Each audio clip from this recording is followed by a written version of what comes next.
The more you seek approval, the less you receive it.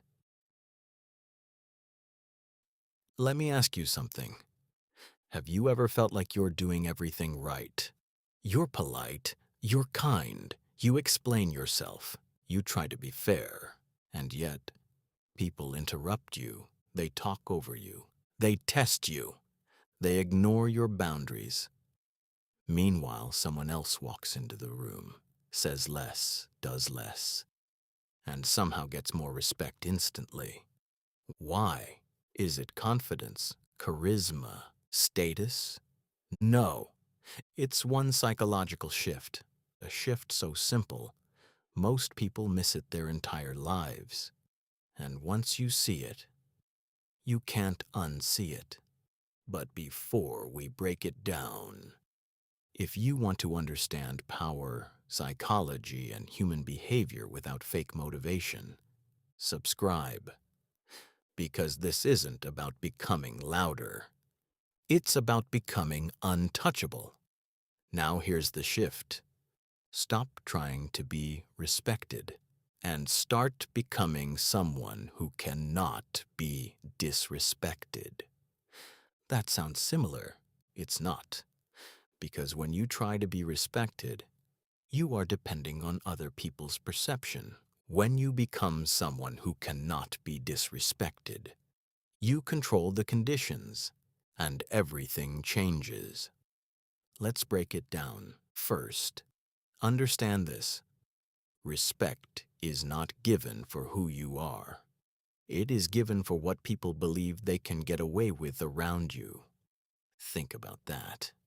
If someone interrupts you, and you allow it, what did they learn? Not that they're rude, that you tolerate being interrupted. If someone makes a sarcastic comment at your expense, and you laugh it off uncomfortably, what did they learn? That you accept disrespect, as long as it's disguised as a joke. Respect is not a reward, it's a calculation. People are constantly subconsciously asking, how far can I go with this person? And your reactions answer that question. This is where most people fail, because they think respect is built through explaining, proving, or being liked. It's not. It's built through what you refuse to accept. Let's talk about why people struggle with this. Why do you over-explain? Because your brain is trying to control perception. You think, if I explain enough, they'll understand me, and then they'll respect me. But the opposite happens. The more you explain, the more you signal uncertainty, and uncertainty invites pressure. Why do you react too fast? Because silence feels like danger.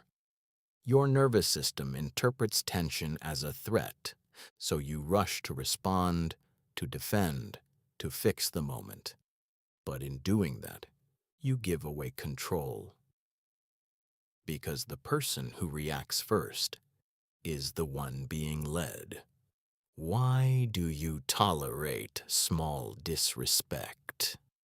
Because you're afraid of escalation. You think, it's not a big deal, I don't want conflict. But here's the problem. Every small thing you ignore becomes a new baseline. And slowly, people adjust how they treat you, not consciously, but predictably. Now let's flip it. What happens when you shift? What happens when you stop playing this game? Imagine this. Someone interrupts you. Instead of talking louder, you stop speaking. You look at them. You let the silence sit. And when they finish, you continue like nothing happened. No explanation, no reaction, just control. What just happened? You didn't fight for space. You took it back without effort. Another example. Someone makes a passive-aggressive comment. Instead of laughing awkwardly, you pause. You look at them and say, "What do you mean by that?" Calm, neutral. Now the pressure shifts. Now they have to explain. Now they're exposed.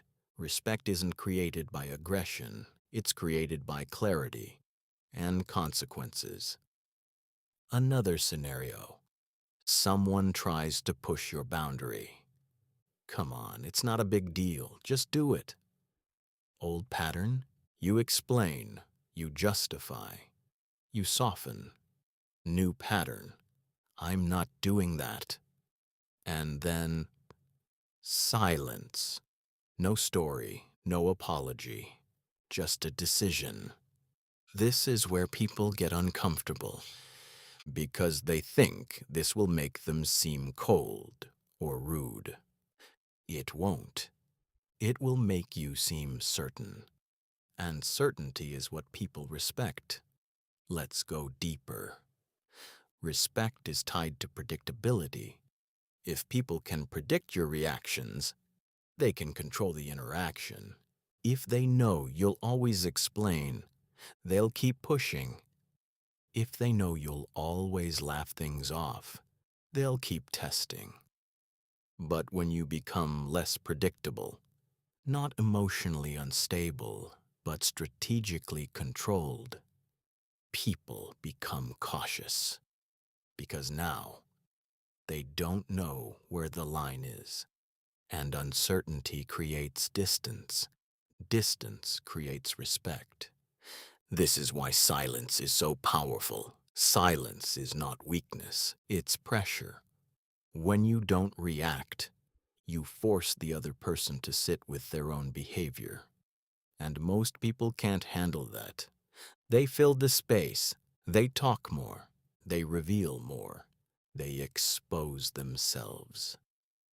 And suddenly, you're the one in control, without saying much at all. Let's talk about emotional control, because this is the core. If someone can make you angry, instantly, they control you. If someone can make you anxious, instantly, they control you. If someone can make you defensive, instantly, they control the frame.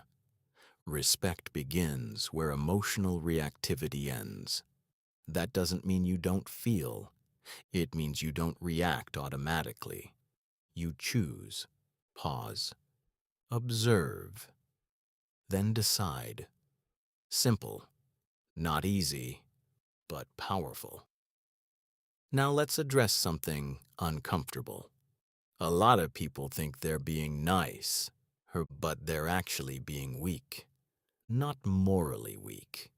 Behaviorally weak. Because niceness without boundaries is permission.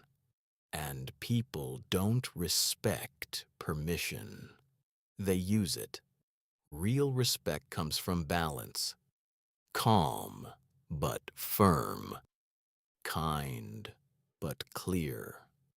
Open, but selective. You don't need to dominate. You need to define limits and enforce them without emotion.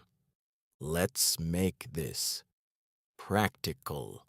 Next time you're in a conversation, watch for these moments. Someone interrupts you. Someone pressures you. Someone tests you. Someone tries to rush you. Instead of reacting, do one thing. Pause. Just pause.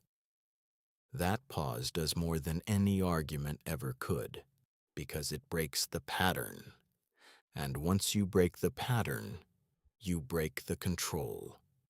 Another tool. Reduce your words. Most people talk too much, not because they have more to say, but because they're uncomfortable with silence.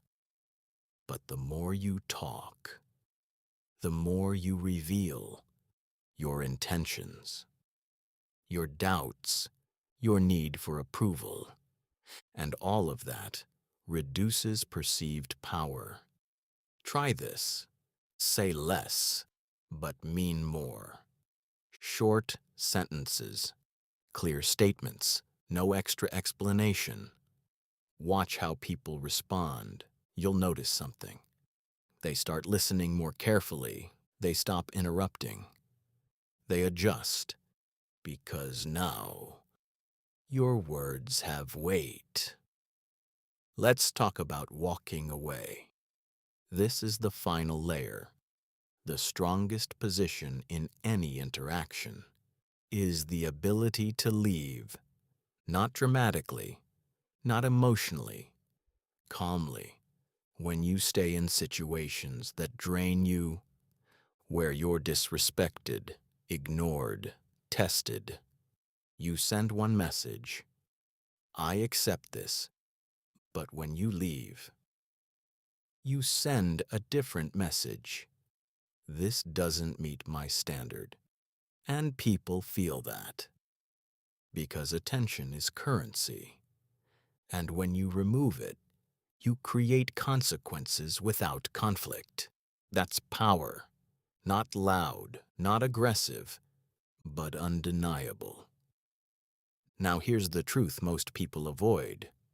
You don't get disrespected randomly. You get disrespected systematically.